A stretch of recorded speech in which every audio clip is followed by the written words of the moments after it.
assim como o Fênix, renasceram blocos antigos, que estavam semi-mortos, renasceram.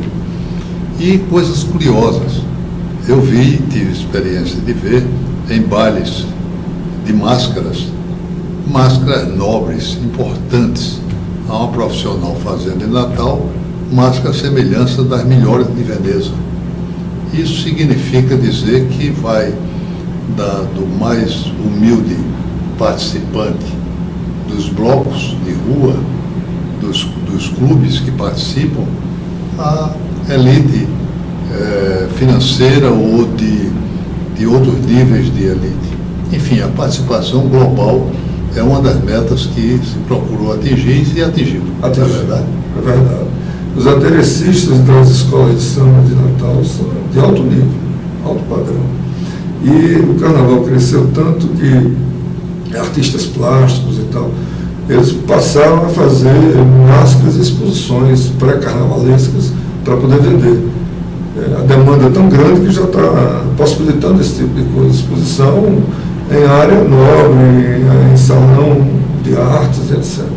Mas vamos mudar o nosso tema, porque a riqueza da biografia deste cidadão é muito grande. Vamos voltar às origens. Vamos falar sobre um dos maiores intelectuais de todos os tempos, dos maiores pesquisadores que esse Estado já teve, e um grande advogado, admirável advogado, que foi o pai dele. Um pouco sobre Hélio Galvão e a convivência com vocês e a continuação dele através de instituição que você criou. Eu perdi meu pai com 24 anos. Acho que quando eu estava chegando assim, foi a hora que a gente poderia manter um diálogo mais fecundo, o plano intelectual, ele se foi. Os primeiros poemas e rabiscos eu mostrei para ele, e era Tibau Sul, assim, tematicamente abordado. Depois outros mais, como é que eu diria assim, mais a lá João Cabral, Ferreira Goulart, e aí ele não ficou tão afeito, achou muito duro.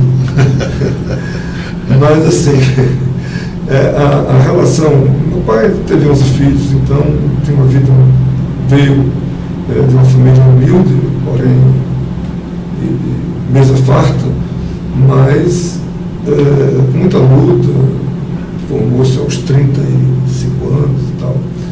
Eu não era nascido, evidentemente, mas aí a trajetória dele possibilitou que ele chegasse a um nível de mesmo tendo falecido em 1981, ainda tem um reconhecimento de um advogado ilustre como o senhor também. Mas era uma figura absolutamente notável. Agora, na realidade, assim, então minha convivência com ele foi uma convivência muito mais silenciosa do que verbal. E eu diria que quando ele faleceu, nós criamos a Fundação Hélio Galvão, e aquele acervo, a biblioteca, acho que foi uma forma inconsciente de manter um diálogo com ele. Ele era um homem da terra, era um homem tão fantástico que fazia coisas com a visão da terra. Uma história muito simples. Ele presidiu, foi ele que criou praticamente, ele criou a Fundação Zé Augusto, um instrumento fantástico de governo na administração de Aloysio Alves. E Aloysio, claro, deu o prestígio que ele merecia inicial, criando escolas superiores que foram depois integradas à universidade, mas a presença forte. Uma vez eu revitalizei, quando lá fui presidir, a gráfica Manibu. E fui descobrir que era um termo, dei até os termos locais, uma prova de Hélio do chão que ele pisava. Tibau, né? Tibau. Né? Era a presença, até o nome do distrito lá ele estava. Era uma pequena presença. Ele deu as matrizes da fundação, que até hoje presta bons serviços ao Estado. Mas Hélio era um homem notável. Além da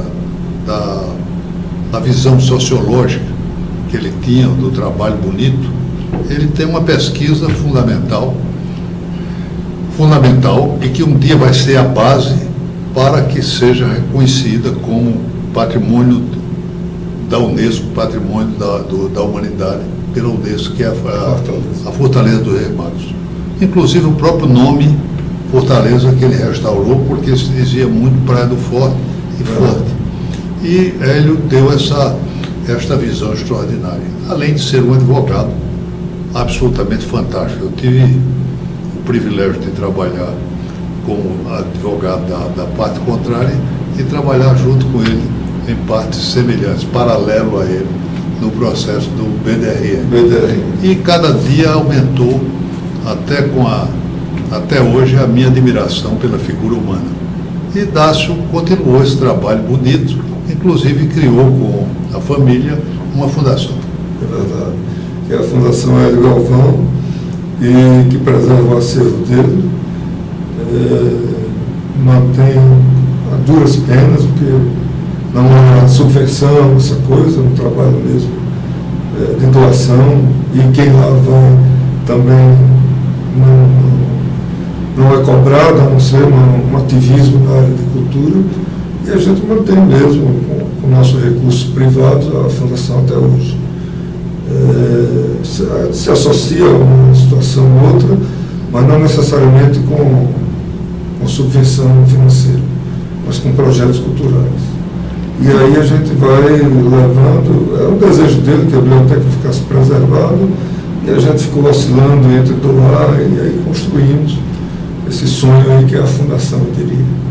Né? Muito bom. E além disso, a lembrança desses ícones. Ele foi um ícone, inclusive, da nossa academia, sempre foi um dos brilhos maiores que a academia teve ao longo da vida, estimulando vocações, mostrando a importância da terra, de ser universal a partir da condição local, que era isso que ele fazia na vida. Muito bom mesmo esse trabalho que vocês fizeram de manutenção. E há que manter essa bandeira. Ah, sim, sem dúvida. Inclusive agora nós estamos publicando com o Selo Vermelho as cartas trocadas entre ele e Oswaldo Lamartine. Ah, maravilha. Eu sabia da grande amizade que eles tinham.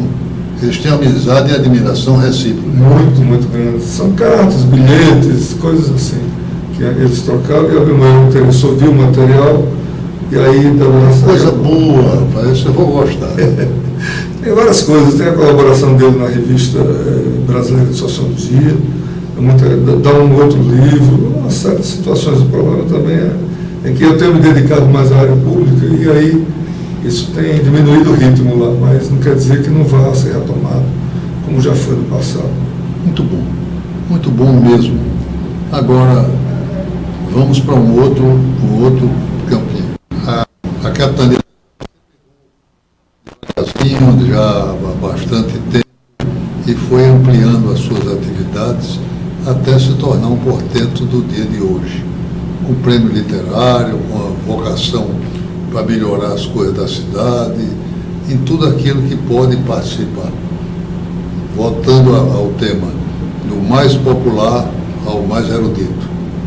Interessa a todos, cada um é um trabalho que é feito na academia.